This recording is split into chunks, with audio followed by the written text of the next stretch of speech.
Hello, welcome back guys to my channel. Terima kasih kepada korang yang sudi klik video Bang Kok D ni, dan terima kasih juga kepada korang yang dah subscribe support channel Bang Kok D. Pada video kali ini Bang Kok D nak ceritakan satu kisah jenayah yang berlaku bukan di negara kita, iaitu di negara Jepun. Cerita ni mengisahkan seorang budak. So Bang Kok D rasa korang pun mesti tak sangka budak yang Bang Kok D akan ceritakan tadi buat perkara yang macam ni. Okay guys, without further ado, let's roll.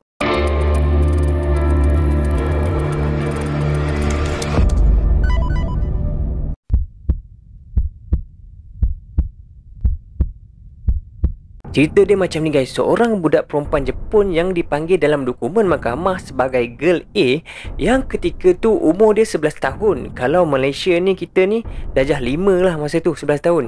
Budak tu pada masa ni memang hangat isu dia dekat Jepun sebab dengan usia yang muda tapi tindakan dia yang kejam sampai juga masa tu viral di internet dan juga sampai satu dunia pun tahu kejadian tu. Penampilan budak comel dan macam tak bersalah, memang tak sangka yang dia si pelaku. Dia selalu pakai baju Nevada dan sebab tu ramai juga orang panggil dia dengan panggilan Nevada Tan atau budak gadis Nevada. Okay guys, sebab baju dia diorang panggil dia Nevada dan Tan tu juga selalu digunakan di belakang nama budak-budak comel di Jepun. Okay, so diorang akan tambahkan Tan tu. Kalau budak tu comel, dia akan panggil lah, contohnya Nobita Tan ke apa ke, lebih kurang macam tu lah. Tan tu untuk comel di Jepun. Kejahatan budak ni masa tu sampai dapat perhatian akhbar di dalam dan luar Jepun. Sampai meme pun ada orang buat dan muat naik di dalam website 2chan, iaitu website yang mengumpulkan message board berbahasa Jepun, dan juga 4chan, website yang memuatkan meme message board dalam bahasa Inggeris. Website 2chan dan 4chan ni ialah website yang pada zaman tu diorang akan upload gambar-gambar macam emo tu, diorang akan letak gambar dan juga tulisan-tulisan lah masa tu. Perbezaan antara imej dia yang macam mudah disukai ramai dengan kejadian sebenar yang dia telah mengelar tangan dan leher kawan dia menggunakan pisau sebelum balik ke kelas dalam keadaan berlumuran darah, buat ramai orang terpegun dan tak sangka dia macam tu.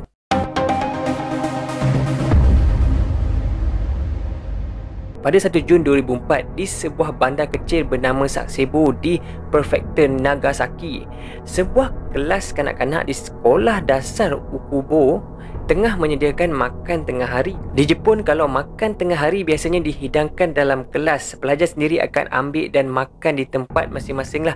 Tak macam negara kita, kalau waktu rehat turun ke kantin. Masa tengah persiapan makan tengah hari ni, Girl A, budak 11 tahun ni, minta kawan dia bernama Satomi Mitarai, 12 tahun, di kelas yang sama untuk teman dia ke kelas kosong di sebelah kelasnya, sebab nak bagi tahu sesuatu katanya masa tu. Apabila Girl A ni dah pastikan hanya dia dan Satomi saja berada dalam kelas yang kosong tu, Girl A ni terus memangkas lengan dan pergelangan tangan Satomi dengan pisau pemotong kotak, dan dibiarkan Satomi ni dalam keadaan berdarah macam tu je sampai mati si Satomi ni dalam kelas kosong tu. Lepas dia buat macam tu dekat Satomi ni, dia balik ke kelas dia dengan keadaan baju dia penuh dengan darah. Kawan-kawan dan cikgu kelas dia pun terpegun tengok baju dia yang berlumuran darah. Pada tu juga saksi cakap yang Girl A ni mungkin dia sendiri yang luka, tapi Girl A ni pun dia jawab yang itu bukan darah dia. Pada masa tu surat khabar Main Inci laporkan yang dia mengaku dan rancang pembunuhan ni 4 hari sebelum kejadian dan dapat idea bunuh ni menggunakan pisau dari drama TV. Mayat Satomi masa tu dijumpai oleh seorang guru di tingkat 3 semasa waktu makan tengah hari. Pegawai bomba di Balai Bomba Pusat Sasebo, iaitu Kazuyoshi Taminaga, cakap mayat Satomi dijumpai dalam keadaan menyerap, tidak sadarkan diri dan sudah tidak bernafas masa tu. Masa tu guys, pegawai ni pun cek memang dah tak ada denyutan nadi dan tak ada siapa pun dekat situ masa tu. The Washington Post juga masa tu melaporkan menurut apa yang diperkatakan, si pelaku dia tarik langsir sebelum mengelar leher dan lepas tu terajang kepala dan badan mangsa semasa mangsa dalam keadaan nyawa-nyawa ikan. So diorang panggil polis, lepas tu jumpa mayat Satomi ni dan Girl A pun diremat. Ada report mengatakan Girl A ni mengaku melakukan pembunuhan tu. Dia sendiri yang cakap, saya dah buat benda yang tak baik dan asyik minta maaf je masa tu. Dia pun takut guys, dia asyik minta maaf macam tu. So guys, ayah kepada Satomi iaitu Kyoji cakap dia terus pergi ke sekolah masa dapat call yang cakap anak dia cedera. Ayah dia seorang duda anak 3, so dia sangat-sangat terkejut dan sedih bila nampak anak yang dah tak bernyawa masa tu. Dia masa tu memang tak percaya apa yang dia nampak dan masa tu dia tak dapat nak luahkan apa yang dia rasa sebab dia tak faham apa yang dah terjadi. Ayah dia pun langsung tak ada clue, macam orang blur tengok keadaan anak dia macam tu. Jadi guys, apa sebenarnya yang mendorong girl A ni membunuh kawan baiknya? Sedangkan dia seorang yang suka seni dan juga bola keranjang dan dia tak pernah tunjukkan ciri-ciri keganasan dalam diri dia yang membuatkan dia buat jenayah yang ngeri.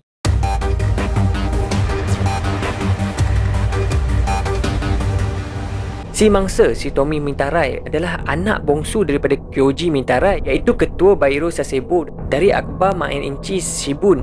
Isterinya iaitu ibu Satomi ni telah meninggal dunia akibat parah beberapa tahun dan ayahnya membesar anak-anaknya dengan sendiri. Anak lelaki sulung dia tinggal jauh dari rumah Kyoji. Jadi Kyoji ni terpaksa pandai bahagi masa antara kerja dan tugas membesarkan anak lelaki dia berumur 14 tahun dan si bangsa 12 tahun. Kyoji ni memang seorang ayah yang penyayang dan cakap anak perempuan dia ni sebahagian daripada nyawa dia. Dia tak dapat bayangkan lepas ni hidup macam mana tanpa anak kesayangan dia. Mana taknya guys, anak perempuan seorang saja yang dua tadi abangnya lelaki kan, mesti ayah dia sayang sangatlah sebab dia pun anak bongsu perempuan. Parent kawan-kawan sekolah Satomi ni cakap Satomi ni memang seorang yang ceria. Dia memang baik sangat dengan girl A ni sebab dia orang suka benda yang sama dan berkawan pun dengan orang yang sama. Diorang berdua ni dalam kelas pendidikan seni dan kelab bola keranjang pun yang sama. Sampaikan diorang pun sama-sama menggunakan online message board yang sama untuk berbual ataupun chat di luar waktu sekolah. So guys, dari perbualan diorang dekat message board ni, girl A cakap punca berlakunya konflik antara diorang ni yang menyebabkan girl A marah sampai bunuh Satomi. Macam bergaduh dekat media sosial sekarang ni. So disitulah puncanya, kata si girl A. Jadi guys, apa sebenarnya benda yang Satomi cakap dekat online masa tu yang membuatkan girl A ni marah sampai sanggup buat macam tu sekali dekat Satomi? Baik guys, sebelum tu kita dengar dulu siapa girl A ni.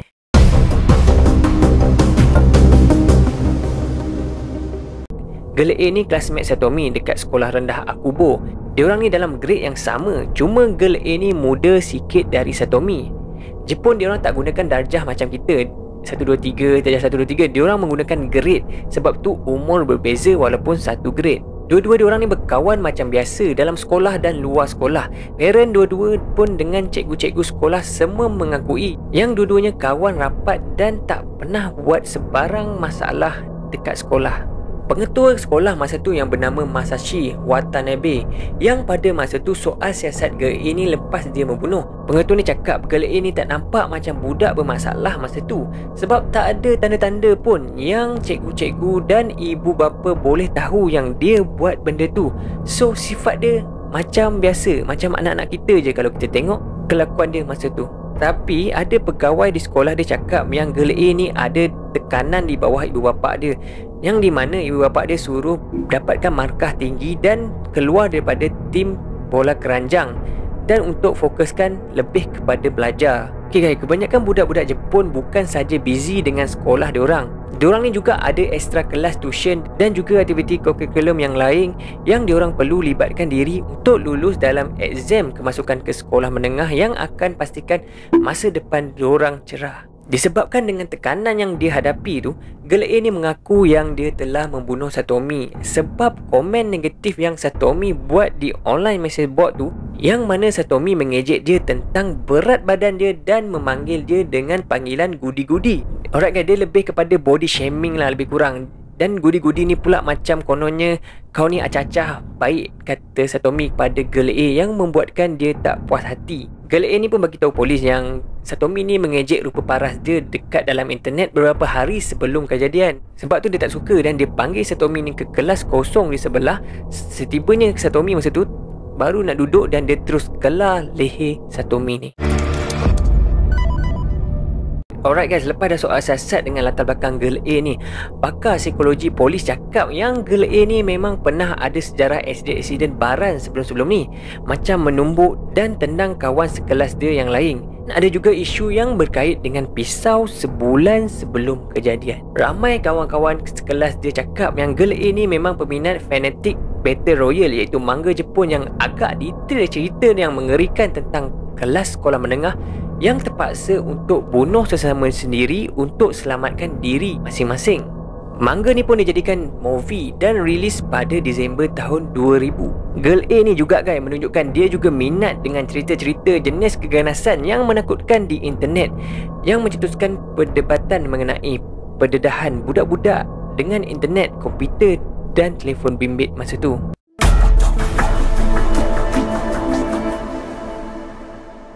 Disebabkan Girl A ni masa tu berumur 11 tahun melakukan jenayah, dia tak dapat disabitkan kesalahan di bawah kanun kesesaan Jepun. Pada 12 September 2004, Mahkamah Keluarga Jepun memutuskan untuk hantar Girl A ni ke pusat pemulihan di daerah Tochigi. Pusat pemulihan ni adalah pusat pemulihan yang sama menempatkan Saki Kabara, iaitu budak lelaki umur 14 tahun yang telah membunuh 2 orang budak sekolah rendah dan memancung kepala salah seorang daripadanya dan letak pula kepala tu di atas pagar guys. Tapi budak lelaki ni dah lama menjalani hukuman dekat situ dan dibebaskan pada tahun 2003, setahun sebelum Girl A ni dimasukkan ke situ. Alright guys, Girl A ni kalau diikutkan mulanya dia dihukum 2 tahun atas apa yang dia lakukan, tapi dia ditambah lagi 2 tahun, dijadikan total 4 tahun dari keputusan pemeriksaan psikologinya. Jadi adakah Girl A ni sedar apa yang dia telah buat? Ada yang percaya Girl A ni ada masalah untuk membezakan antara realiti dan juga dunia online. Bukan macam karakter video game ataupun komik yang mana orang dah mati takkan hidup balik. Lepas pada tu Girl A ni pun minta maaf. Dia pun cakap kepada pekuam dia pun masih tertanya-tanya kenapa dia bunuh kawan dia tu. Dan kalaulah dia berfikir dan bertindak dengan betul, benda ni takkan mungkin berlaku. Tapi macam mana pun Girl A ni dia tak nampak macam dia faham yang dia sebenarnya yang telah membunuh kawan baik dia.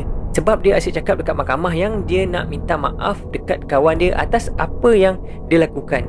Ayah Satomi pada masa kejadian cakap dia akan teruskan untuk mencari penjelasan dan dia juga menunjukkan kerisauan terhadap Girl A walaupun Girl A dah bunuh anak dia. Ayah Satomi ni cakap macam ni guys, saya tak tahu apa yang terjadi antara diorang berdua. Dia ada dalam grade yang sama dengan anak saya, jadi saya tak tahu banyak mana yang dia faham atas kejadian ni. Tapi apabila semua dah reda, saya nak dia jelaskan kepada saya apa sebenarnya yang terjadi. Semasa majlis pengebumian Satomi ni, ayah Satomi ni mengajak kanak-kanak untuk enjoy hidup diorang dan menghargai satu sama lain. Dalam ucapan dia cakap, jangan lupa siapa yang ada di sekeliling kamu.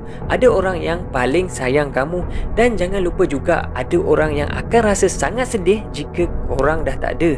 Walaupun bukan disebabkan oleh kematian, jadi hargailah hidup korang. Jadi guys, sama ada disebabkan oleh pengaruh komik dan movie ganas, tekanan daripada ibu bapa, penggunaan internet dan komputer yang berlebihan, komen-komen negatif yang diterima ataupun konflik dalaman Girl A ni yang mungkin melawan penyakit jiwa. Kita pun takkan tahu apa sebenarnya yang menyebabkan seorang budak perempuan Jepun yang comel dan berumur 11 tahun memakai baju Nevada untuk meragut nyawa kawan sendiri.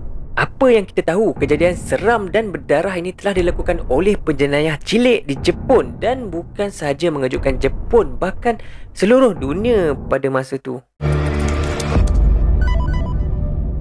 Alright guys, that's all about the story for today. Terima kasih kepada korang yang dah tengok video ni sampai habis. Berkisahkan seorang pembunuh cilik yang berlaku di Jepun, yang kita pun tak menyangka budak sekecil itu mampu melakukan pembunuhan yang sangat seram dan mengerikan. Kalau korang suka dengan konten yang bercerita macam ni, please consider untuk tekan butang subscribe, like dan juga share. Kita berjumpa lagi guys di next video. Assalamualaikum.